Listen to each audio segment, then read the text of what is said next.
Exemple avec la farine bio et sa filière industrielle. François Pesquet et Philippe Derouet. Près d'un Français sur deux a déjà acheté des produits bio et l'on parle beaucoup de l'agriculture biologique. On pense souvent alors aux petits producteurs, à la vente sur les marchés ou à la ferme. Mais savez-vous que l'essentiel des produits bio s'achète en moyenne et grande surface ?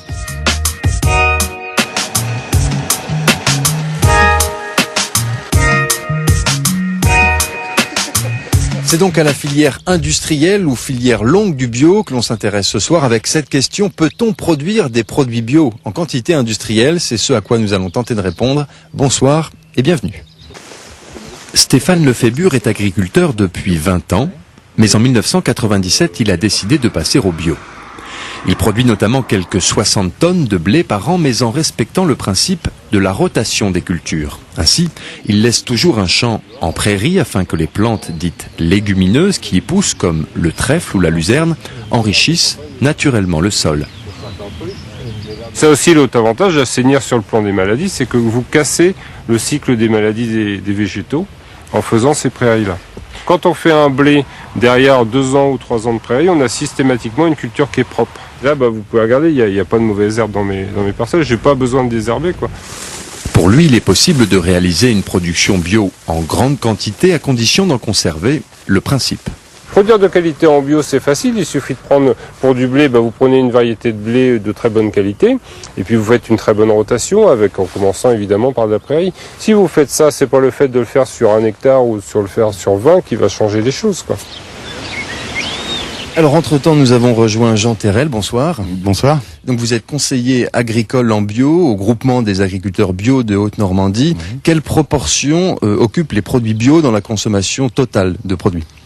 Aujourd'hui et depuis quelques années, le marché des produits alimentaires biologiques représente 2% du marché total de l'agroalimentaire en France.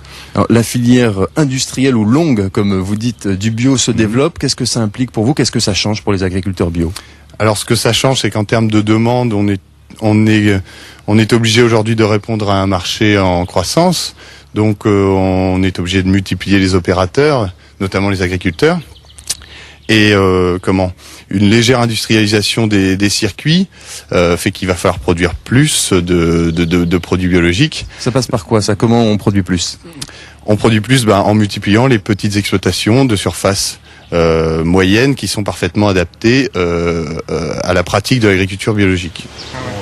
Stéphane Lefébure, lui, fait déjà partie des 120 producteurs qui livrent cette coopérative céréalière, bio, bien sûr. Il y a 2 ans, elle produisait quelques 300 tonnes de farine, près de 1000 tonnes aujourd'hui. La recette de la qualité, c'est une farine réalisée en un seul passage.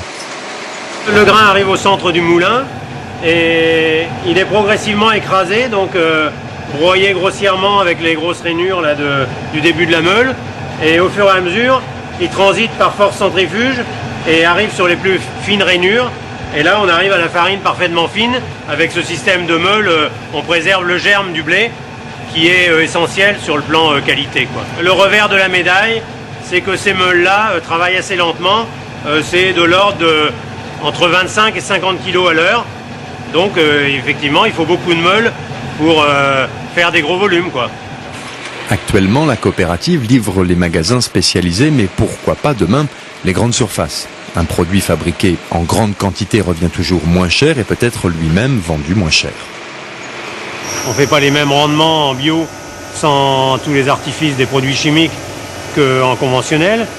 Mais par contre, au niveau de la fabrication et de l'ensachage de la farine, si on multipliait par 10 la production, là on aurait une économie d'échelle qui permettrait de travailler au même prix pratiquement que l'industrie. Voilà la réponse à notre question. Peut-on produire bio en grande quantité? Sans doute, mais pas de manière intensive, c'est-à-dire en acceptant certaines contraintes incompressibles, comme la lenteur.